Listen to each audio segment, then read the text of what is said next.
So, ahoy everybody, it's about 1 o'clock in the afternoon now, and I've been moored here for just over a week. And today as well, I've got crew. I've got a friend of mine, Gabby. She's really thinking about getting on a boat. She does a lot of van life lives in a camper van and does all wonderful things. So I said to her, come down and I'll show you how not to do it. So I'm going to teach you how to do some locks. So we'll get you to meet Gabby today as well. So let's get the old girl fired up and get cracking. So let's see what Gabby thinks about boat life and how it compares to van life. Here comes Gabby, she's here now. Hey, Heidi. You're going to learn some boating today now? Yeah, I think I've been used slave labour, to be honest. She's been used as slave labour, but you're going to learn all about it. I'm going to learn about it, yeah. So what we're going to do is I'm going to take you to the first lock and then show you a little bit about what to do. Right. Have you ever done a lock before? No. Right, okay. Never. This is going to be fun. I've lingered around locks, but I've never done one. With the crew on board and a windlass in hand, I set Gabby straight to work on this miserable, dull winter's day. And despite the fire crackling away inside, we both had a mission to get the Rum Wench safely to her next destination. Put it on the roof. Put it on there, like that? Yeah. Okay. Nice and moist. Locks to tackle, cold air biting. It's a perfect test to see if Gabby's cut out for boat life. So, you only just arrived. I bet you were gagging for a brew, weren't you? I need a rum. Yeah. It's too early for that. So we've got Gabby on board now. So what I'm going to do is take her down to this first lock, moor on the lock landing, and try to explain to her what she needs to be doing with her windlass. I'm ready. She's tooled up. This is going to be a true baptism of fire for poor Gabby, because today we're going to be doing 5 locks.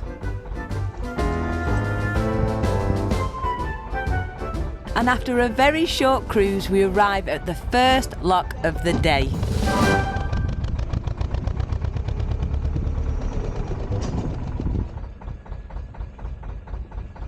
The first test for my new crew member was to see how strong they were and could she pull in a heavy 57-foot deep drafted boat.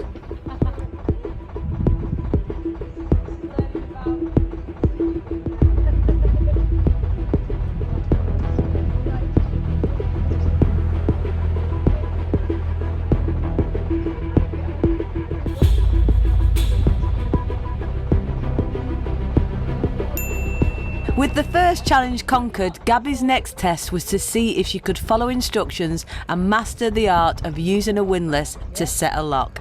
This is the first lock of the day, and I'm just going to explain to Gabby now about how all the locks work. Now you guys, you've been watching for ages, you'll know all about this. Always use the smallest hole. Smallest hole. Yeah, so put your small hole round. That's it. So once Gabby had got it in the right hole, it was then time to see if she could raise the paddle and also safely lower the paddle. Because this is locked into place, what you do is you sometimes have to lift it up a little bit so it gives you enough, and then you gently lower it, and but it can go really fast, so that means you can stop it really quickly. So never do that. No, right. Because it's dangerous. Always have it in your hand. So if you need to, you can drop it again. Yeah. Sometimes the windlass can spin off and smack you in the face. Okay, so lower the paddle for me. Perfect. Sound! With the safety instructions given, it's now time for Gabby to put her lock skills to the test, and she'll be working the paddles all on her own while the boat goes down. I'm not just going to throw her in at the deep end, I'm also going to help and use the opportunity to explain the potential dangers of a boat being in a lock, as it can get into trouble if it catches on the sill or if the water level changes too quickly.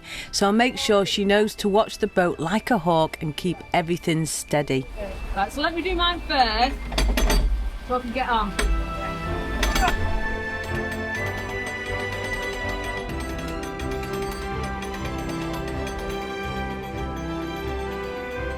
So I'm making the best of all this slave labour, and I've just explained all about the dangers of being caught on the sill at the back of the boat, and also my front getting caught in a gap. Yeah, I don't like them gaps on the locks.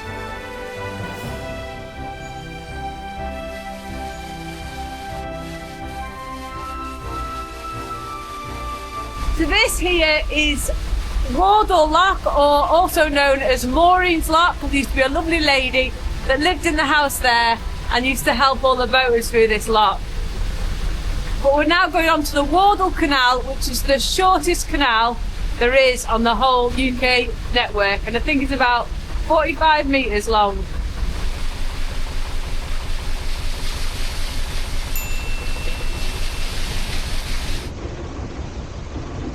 It's my first lock then, isn't it? I know, how do you feel? Yeah, good, I enjoyed it. Right, I didn't hit myself in the face, so that's Yeah. a start. well done.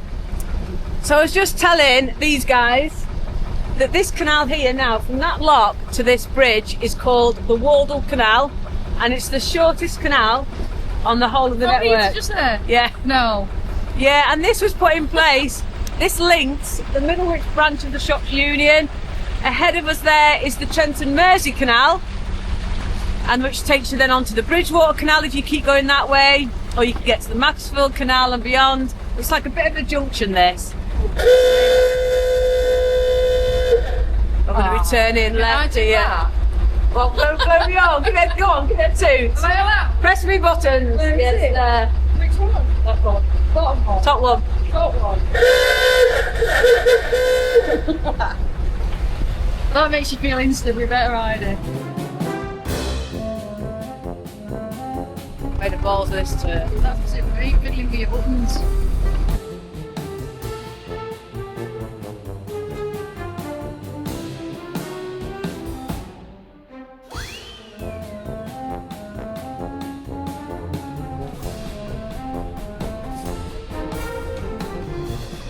So this section here is tighter than a nun's chuff, because we've got all the hire boats there for floating holidays.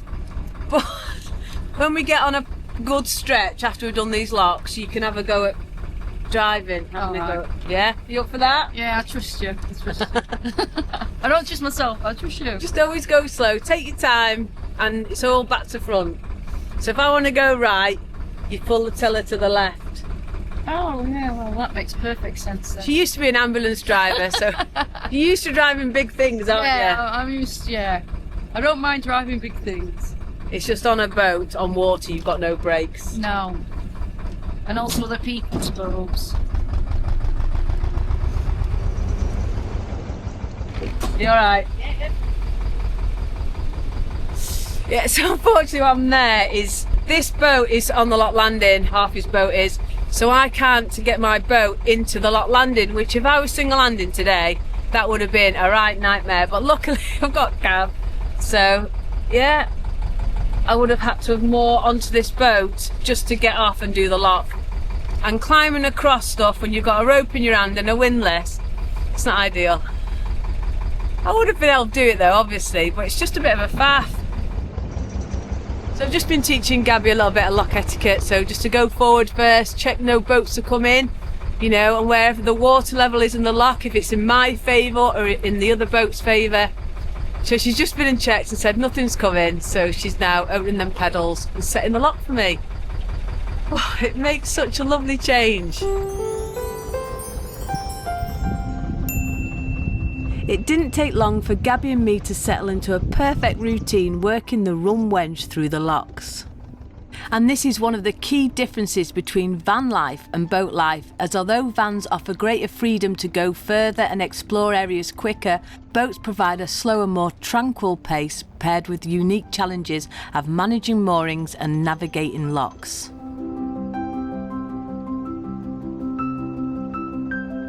So goodbye Middlewich branch of the Shropshire Union, goodbye Wardle Canal, and hello Trent and Mersey Canal. Woo!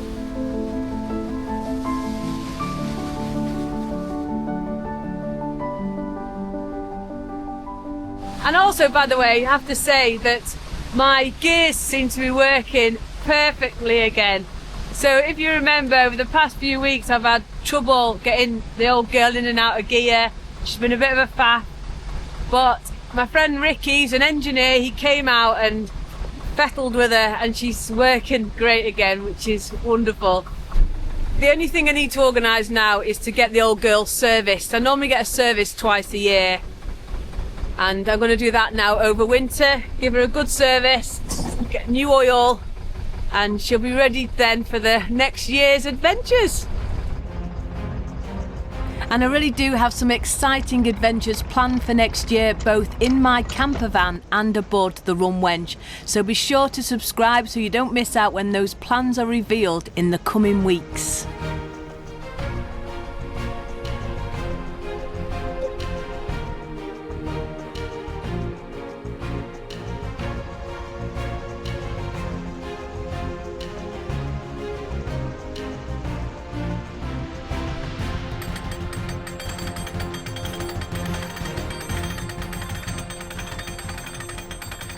This lock is quite a leaky lock, and if you can see here, the water's just peeing out the sides. And for me, having an air-cooled engine, I have to cruise the boat with the hatches open. That's how the engine cools down. It's not a keel cooled or a raw water cooled, it's air cooled. So often with locks like this, it just pees straight into my engine room. So then I'm there later on with 10 ladies, get it all up. Oh, very nice.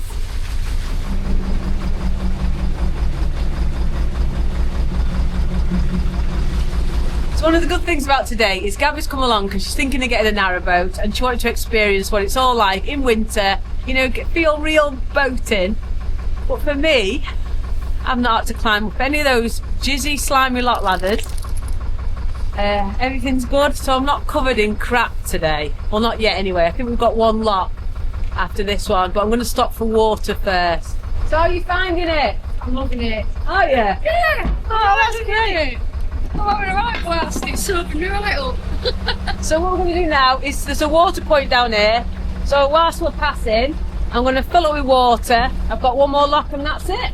We'll find somewhere nice to moor. Yeah, and then go pub.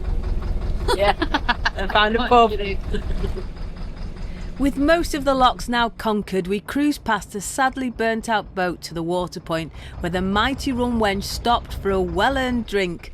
While she guzzled away, we took Bonny for a leg stretch, got the kettle on and retreated inside for a bit of warmth, because watching a water tank fill isn't quite our idea of a wild time. The water filling took a lot longer than I thought. I have had my washing machine on this morning, but it just took ages then to fill up with water.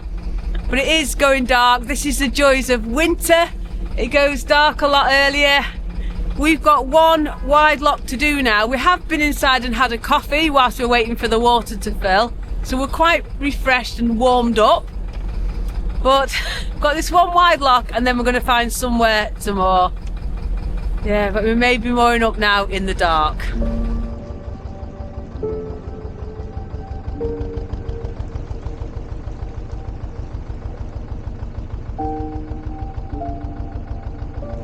So I don't know if you can see us because it's quite dark at the moment, but what I'm going to do is put you down now, and then once I'm moored up I'm going to show you Gabby's van that she spends a lot of her time in, and we'll have a chat with Gabby to see how she's found today and boating in winter.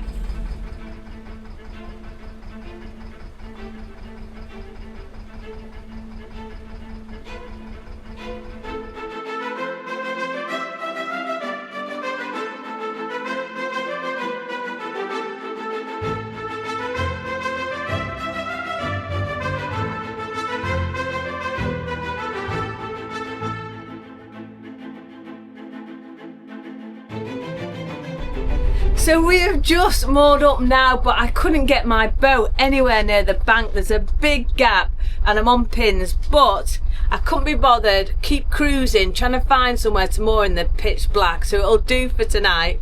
But we're going to go very shortly just to walk back and get Gabby's van. It's still in Middlewich and there's a road and a little lay-by just up from where we're moored here now, so she can put her van there for tonight, because I think we're going to have a bit of a drink later and then she'll go back in the morning. But yeah, mooring, I hate mooring in the dark and with these big gaps and stuff. But as soon as we get back I'm going to give you a tour of Gabby's van, because she spends so much time with it. She lives at her dad's, so she uses her dad's kitchen, her dad's shower and all that sort of stuff, but she lives in it there, and she's been all over. She's been to Scotland, Ireland, all over the UK in this van, and it's wonderful. It's a self-built camper van. So I'm going to take you for a tour in that, but first let's go and find this van and I'll catch up with you in a bit. Later that same evening. So this is Gabby's van. I've got my torch on. The canal's just down there. So it's a nice little lay-by, this. Let's hope there's no dogging going on. Let's have a little look inside. Hi everyone, welcome to Arthur. Arthur the van. Oh, this is just amazing. I can't shut your door, Gabs. You're going to have to shut the door. I'll do it. You love that. It's a big bang. I love these. This material, my friend made me these curtains, but this is from Cusco, which is in Peru, and I have that curtain as well. Because I've done a lot of travelling in South America, and I brought that back from Lake Titicaca, which is the highest lake in the world, actually. So there's a lot of quirky little things in this van. So what I'm going to do is get Gabby to talk about bits. Everything up here, every time I go to a festival or I do anything in my van, I try and take something that means something. So everything tells a story. So that's like 40 years Glastonbury. I think that was 2010. And that picture's from Glastonbury. That's from Shambhala. So everything's got a little story. Unity Fest. Unity Fest. I DJ'd that festival. I went there this summer and it's the first time and it was brilliant and everyone was so lovely and friendly. So I've put that up as nice vibes for my van. And obviously No Of Course 500 sticker. My cousin made me that. He's now 22. So things have like evolved. Do you know what that is? That's my pamper station. That's made out of 3 pairs of jeans. So I can also charge my phone from here, right? Put my phone in there, all 12 volt off solar, and then I can also look in the mirror. Yeah, and like, so you've got one, that's my only mirror, but I call it my pamper charging station. This is my self-build camper van that I've had about 7 years. It converted from a minibus. So it used to have 16 seats, took it out and converted it into a camper van. I've always enjoyed travelling, and after living in Australia for a year, when I came back, I thought, I'm not having a car, I'm having a camper van. And because I've spent 20 years on the ambulance service, I'm used to driving larger vehicles. So I thought, I'm not having a car, I'm having a camper van. So this is it. So I've been to Ireland and done the Wild Atlantic Way a few years ago. I've also done the North Coast 500. But it's mainly kitted out for festivals because I like to go away at weekends. It's all 12 volt solar, so I can just stay at festivals for a few days and don't need no power. These bags were Glastonbury bags that you get when you walk through gate. You get a free tote bag and you don't do anything with them. So my mum made them into pillars for me. And this one's 40 years, so I think that's 2010. And this one is from 2009. So they're really old, and it's just, again, reusing things. And my mum's like, my mum's not been here for 10 years, so they mean something to me. Everything means and tells a story. So, yeah. Yeah, and it does. You can see all the stories in this van. It's beautiful. I made this because it was one all together, and I didn't want to lose the storage. So I cut it in half, and then just used pallet wood to make a little table. And do these pull out so you can get all sorts in. In America, I hired a car and more or less did Route 66 when I was 22. And I lived out at the back of a car, an Oldsmobile. So that's what originally set me off from like van living, car living. Just lived out of a car with a tent. And I did 6 months, and that was in 2001. So I've always wanted to have a camper van back home in England. Everything's got a little place. It's really compact. But everything's functional. Do you drink herbal teas as well? Of course I do. Look, I thought so. I'll just show you. I'm just getting the vibes. We have like lemon and ginger here. Yeah. Why have we got 2 tea towels hanging up there? Because it stops me cups from rattling when I'm travelling. So when I get anywhere, mainly festivals, I just take them down. Wow. And I have them all on display because they're nice, all different coloured cups.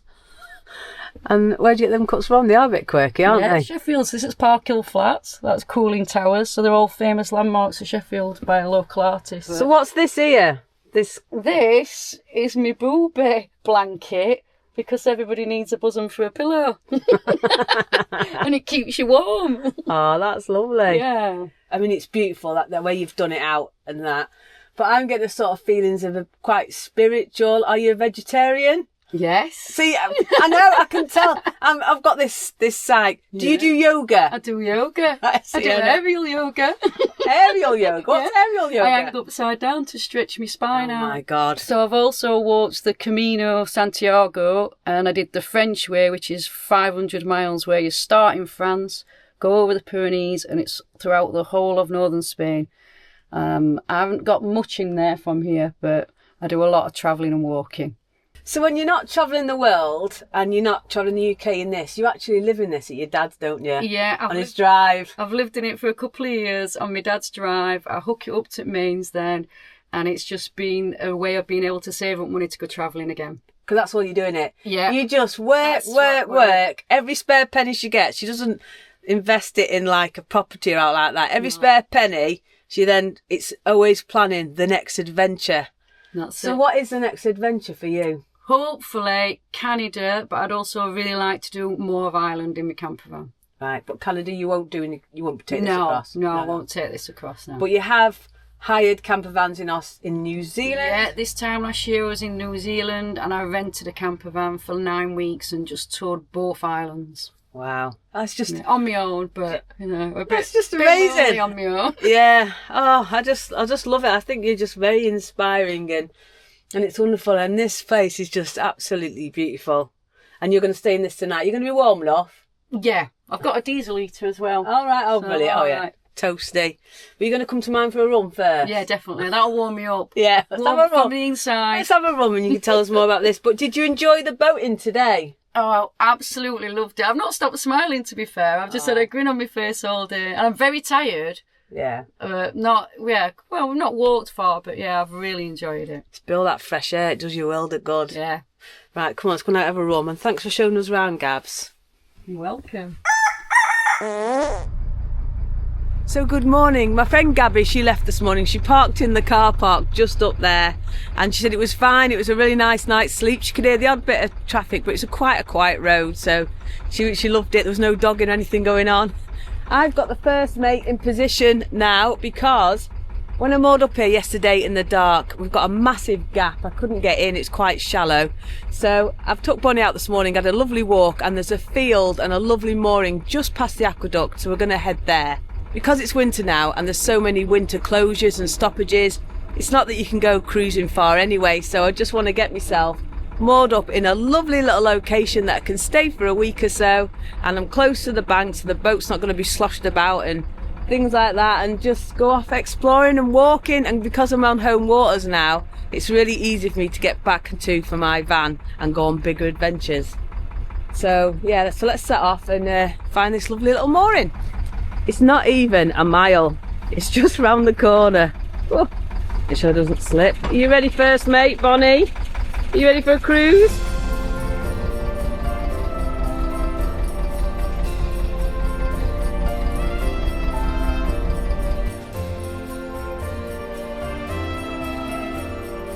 I might have said this a million times, but I love this time of year on the canals, living on the cut, as it were, because it's so peaceful and quiet, even though you're freezing your nips off. It's just beautiful.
It's not even 10 o'clock in the morning and we're all moored up, but it is a lovely mooring this huge field here, which is gorgeous, going to be great for little bonds. There's a big park as well called Croxton Park, so lots of walking, which is just nice. And I'm in close to the bank, which was the main thing. I'm not stuck out in the middle of the canal, so in the pitch black I'm going to fall in. I'm close to the bank, so everything is good. Anyway, let's get inside and get ourselves a coffee.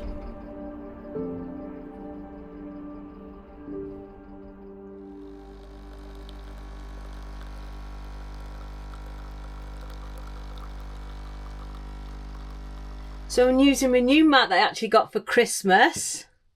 And we're going to have another try at this lemon heart rum. This really strong one. It's like 75% proof. And whilst I am pouring this, I just want to say a huge thank you to this week's pirate crew. Thank you for everything you do. It means the world to me. Right, I'm now going to take you in that rear entrance for this week's ditty. Let me take you in the rear entrance to the boatman's cabin for a little ditty. Oh, I do like taking you in the rear entrance. Here we are again. Bonnie's eating the last of her Christmas chews, and I've got this Lemon Heart and Sons rum, 75% in my coffee. So when I last tried this, it blew my head off. So let's try it with a coffee, see if that waters it down a little bit. So cheers, everyone. Woohoo!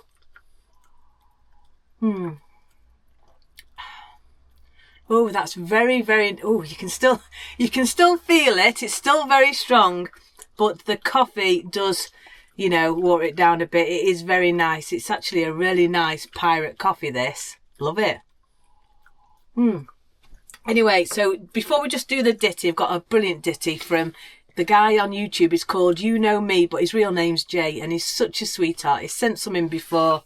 So before I read the ditty, I just want to mention about this week's cruise. So it was wonderful to meet Gabby. I have met her before at some of the festivals I DJ'd.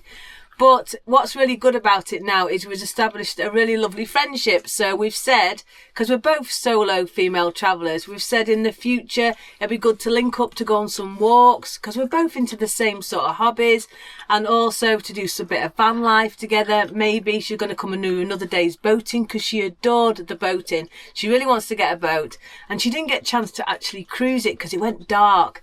So maybe in the future we'll get her down again to do another day's cruise, and she can help me do some locks. But it is really good to just get some good friends that share the same hobbies as you do. Anyway, on with the ditty. So this is from Jay, and it goes a little something like this. 'Twas just a day after Christmas, and all through the locks not an engine was running, but some just winding their clocks. As a new year is coming, I must just admit, I look forward to Thursday and Heidi a bit. I dream of her life with Bonny beside, and thank her for taking me on a narrowboat ride. She shares her life freely as she cruises the cut with her first mate little Bonny. Just know she's no mutt. So drink up me hearty as I raise my cup high, and thank God she rescued Bonny, no lie. The only thing missing is a patch on the eye, and a leg made of wood, and a rum at her side. I wish you good fortune as a new year ahead, and if I don't leave a comment, you'll know that I'm dead. Oh, Jay, I bloody hope not. Isn't that wonderful? I love that one. What do you think, Bonny? So let's have another cheers before my coffee goes cold. Cheers. I know you've all got a drink there. Loads of you tell me we always get a drink ready for the back cabin. So here we go. So cheers. And also, I've just got to say as well, I've got a few thank yous. And they are to Tony Morris, Peter Gifford, and of course, Captain Glenn. Thank you for all your support throughout the year. It's been really wonderful. And of course as well, to my wonderful, loyal, gorgeous patrons. Thank you so much for everything. Sometimes it's not about coffee or anything like that. It's the kind words and the support that I get morally, and also from all of you in the YouTube comments. The support I get just overwhelms me. It really does. So thank you so much for that. I can't describe how much it just makes my day. Anyway, I am going to leave the video here. If you have enjoyed it, please do give me a big thumbs up. It really helps the channel. Subscribe down below if you haven't already. And before I go, as I said before, just a massive thank you to my patrons. That's it. Take care, everyone. Stay safe.